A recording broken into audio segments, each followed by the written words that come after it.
और आपको इस कानून का विरोध करने की सबसे बड़ी आवश्यकता है, मैंने आपसे कहा कि आपको टैक्स भरना है, ये समस्या नहीं है, समस्या दूसरी है।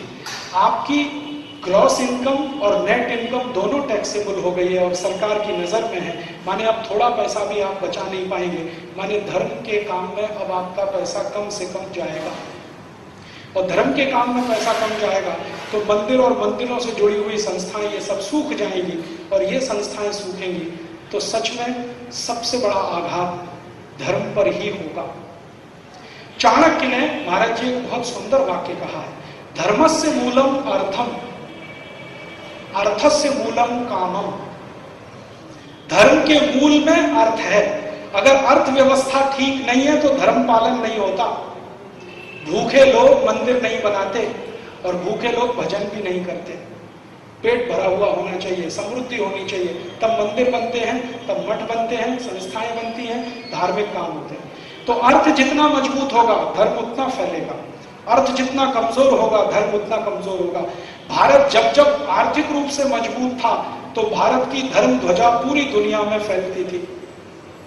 भारत सोने की चिड़िया जब था तो भारत का धर्म दुनिया के 50 देशों में गया, बौद्ध धर्म गया, जैन धर्म गया, सनातन धर्म गया। और जब भारत आर्थिक रूप से कमजोर होने लगा तो भारत का धर्म भारत में सिमट गया और विदेशी धर्म भारत में घुस गया। ये इस्लाम भारत में आया वही समय जब भारत आर्थिक रूप से कमजोर हुआ। ईसाइयत उस समय आई भारत में जब भारत और ज्यादा कमजोर हुआ। आपका धर्म तो सिमट गया, विदेशी धर्म आप पर हावी हो गया और धीरे धीरे धीरे धीरे हावी होता चला जा रहा है।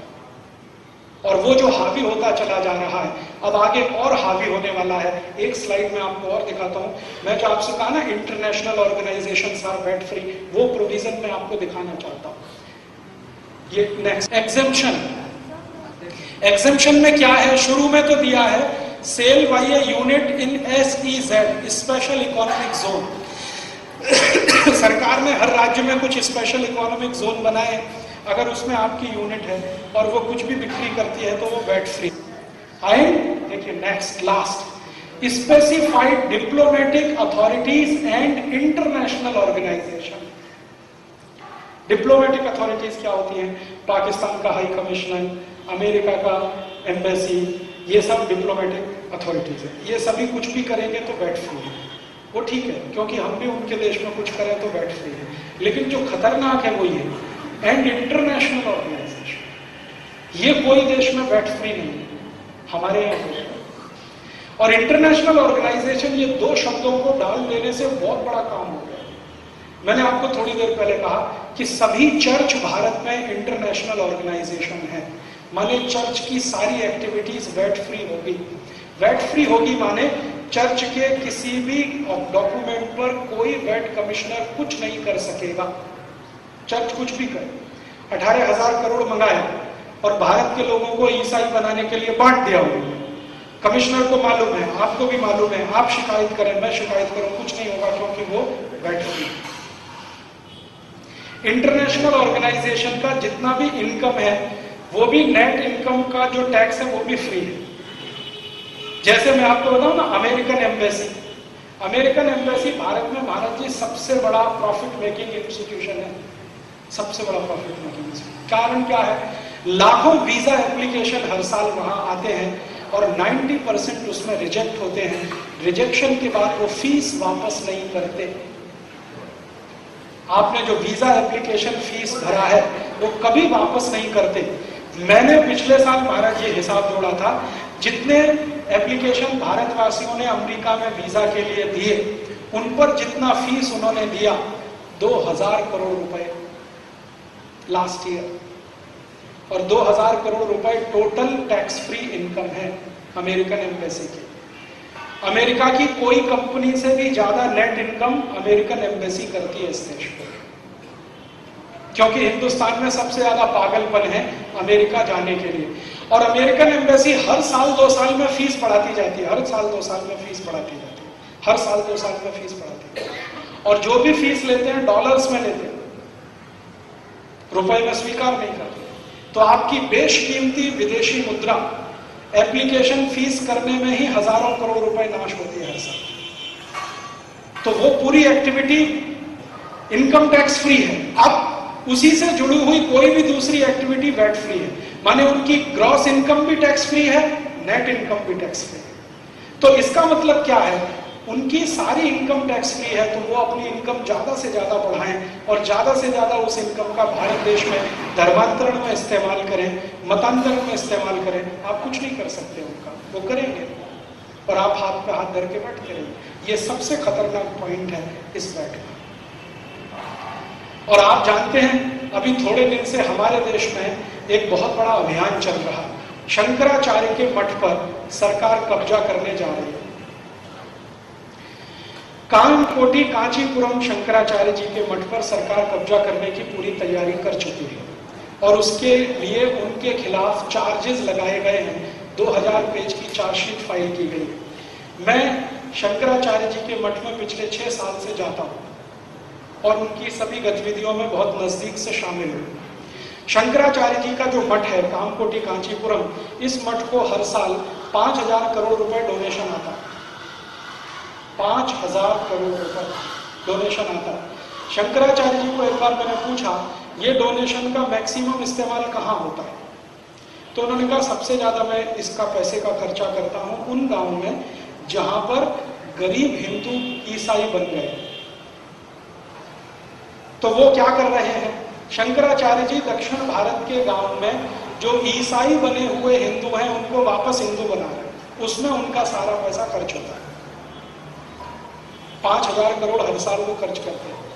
मैंने एक दिन कहा शंकराचार्य जी को, ये तो बहुत बड़ी रकम है जो आप खर्च कर रहे हैं। तो शंकराचार्य जी ने कहा तुमको मालूम है ईसाई बनाने के लिए 18,000 करोड़ खर्च हो रहा है, मैं तो उसका 1/3 भी नहीं कर रहा। तो वो करते क्या है, गरीब आदिवासी विद्यार्थियों के लिए निःशुल्क स्कूल चलाते हैं और उन स्कूलों में भर्ती होने पर फिर हिंदू बनाते हैं। उनके लिए स्कूल के सब खर्चे करते हैं, किताब, कॉपी, पेंसिल, खाना पीना, कपड़े सब देते हैं। फीस भी वही भरते हैं। रहने का हॉस्टल का खर्चा भी शंकराचार्य जी का मठ करता है। और ऐसे 170 से ज्यादा स्कूल उनके चलते हैं तमिलनाडु, केरल, कर्नाटक, आंध्रा में, और धीरे धीरे बढ़ा रहे हैं। इसके बाद हॉस्पिटल चलते हैं। उन हॉस्पिटल में निःशुल्क चिकित्सा की जाती है ऐसे लोगों की जो गरीब हिंदू थे, आदिवासी हो गए हैं, वापस हिंदू बनने को तैयार है, उनकी वो निःशुल्क चिकित्सा कराते हैं। इस सब में खर्चा होता है। सरकार चाहती है वो सब बंद हो, क्योंकि जो क्रिश्चियन इंस्टीट्यूशंस हैं उनको ये बर्दाश्त नहीं, क्योंकि शंकराचार्य उनके सामने खड़े। अब आर पार की लड़ाई हो रही है, तो क्रिश्चियन इंस्टीट्यूशन का असर जैसे ही बढ़ा, मैंने सोनिया गांधी जिस दिन इस देश की सुपर प्राइम मिनिस्टर बनी उसी दिन से ये षड्यंत्र शुरू हुआ। इसके लिए तरह तरह से कोशिशें चल रही हैं। एक तो सीधे उनके ऊपर चार्ज लगाओ, उनको जेल में डालो, चार्ज प्रूफ नहीं हुआ फिर भी जेल में डालो, और जिनके ऊपर चार्ज प्रूफ हो गए हैं उनको कैबिनेट मिनिस्टर बना के बिठा लो। शिबू सोरेन 78 मर्डर किए हैं शिबू सोरेन ने, जिंदा जला दिया। 78 मुसलमानों को शिबू सोरेन ने जिंदा जला दिया झारखंड में। सबूत है, अपराध सिद्ध हुआ है, चार्ज प्रूफ हुए हैं, लेकिन आज तक वो छूटा हुआ है क्योंकि सरकार में मंत्री बन के बैठे।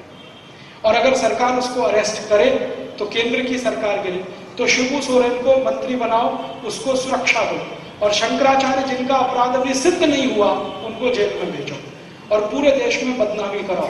टीवी चैनलों को पैसा दे दे के खबर छपवाओ, और टीवी चैनल जो अमेरिका से संचालित हैं जैसे स्टार न्यूज, पूरी तरह से अमेरिकन टीवी चैनल, 3 महीने उसने शंकराचार्य के खिलाफ विश्व वमन किया। सत्य उसके विपरीत है। शंकराचार्य के ऊपर एक भी आरोप सिद्ध नहीं होगा जब सुप्रीम कोर्ट में मामला जाएगा।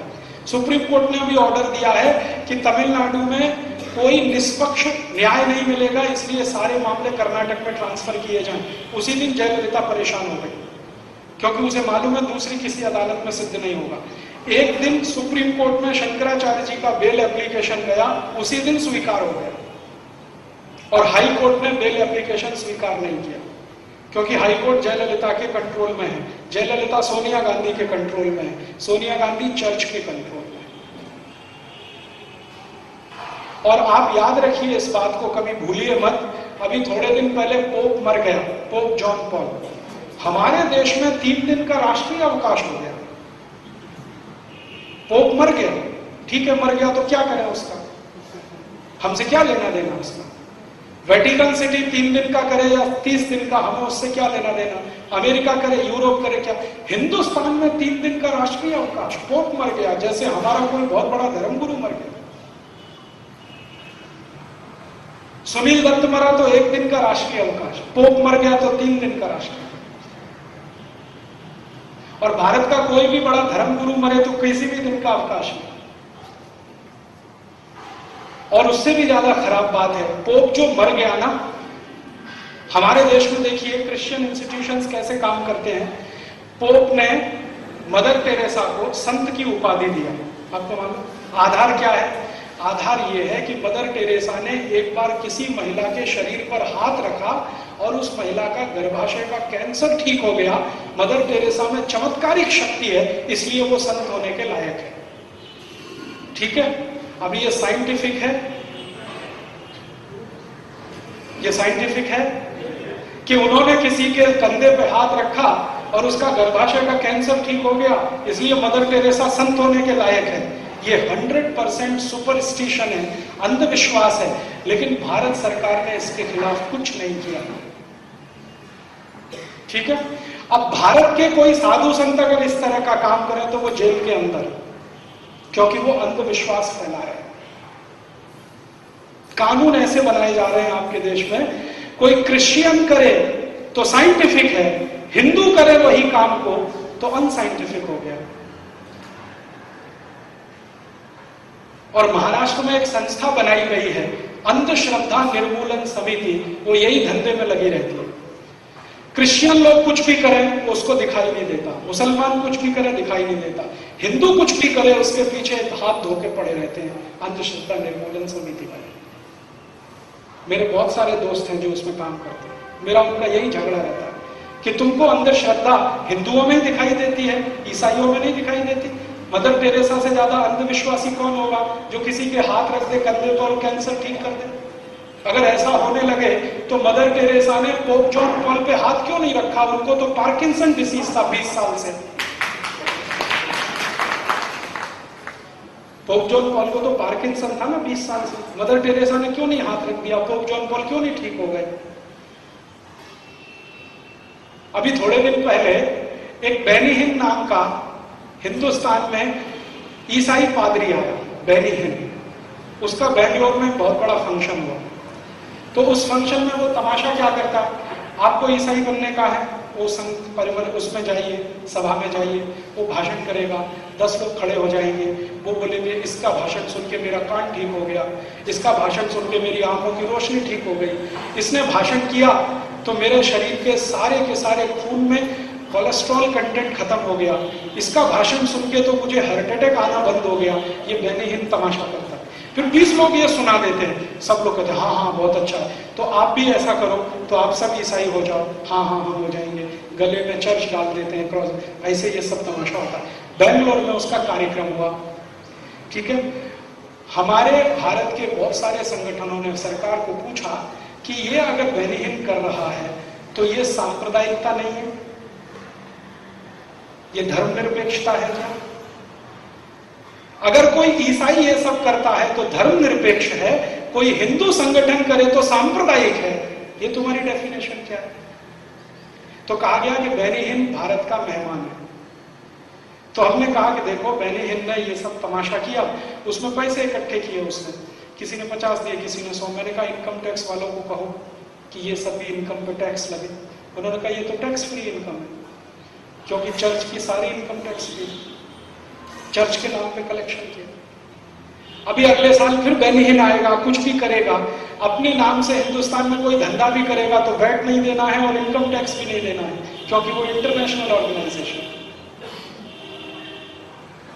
इस तरह के कानून इस देश में बन रहे हैं और हम खामोशी के साथ अगर इनको सहन कर रहे हैं तो ये हमारी कमजोरी है और हमारी आने वाली पीढ़ी के लिए बहुत बड़ा खतरा है। आज अगर हम खड़े होकर इसका विरोध नहीं करेंगे तो कल कुछ बचेगा नहीं इस देश में जिसको आप बचाना चाहें। अगर धर्म गया, संस्कृति जाएगी, सभ्यता जाएगी। और ये वैल्यू एडेड टैक्स का आक्रमण धर्म के ऊपर है, अर्थ के ऊपर नहीं है। मैं आपसे बार बार कह रहा हूं, क्योंकि अर्थ में क्या होगा, व्यापारी को टैक्स है ना, वो ग्राहक से लेके सरकार को दे देगा, उसमें प्रॉब्लम क्या है? थोड़ा बहुत रिश्वत ज्यादा देनी पड़ेगी, वो भी करेगा। हैरान परेशान तो वो रोज होता है, थोड़ा और ज्यादा हो जाएगा। परेशानी सबसे बड़ी है कि ग्रॉस इनकम भी टैक्सेबल हो गई, अब नेट इनकम भी टैक्सेबल हो गई।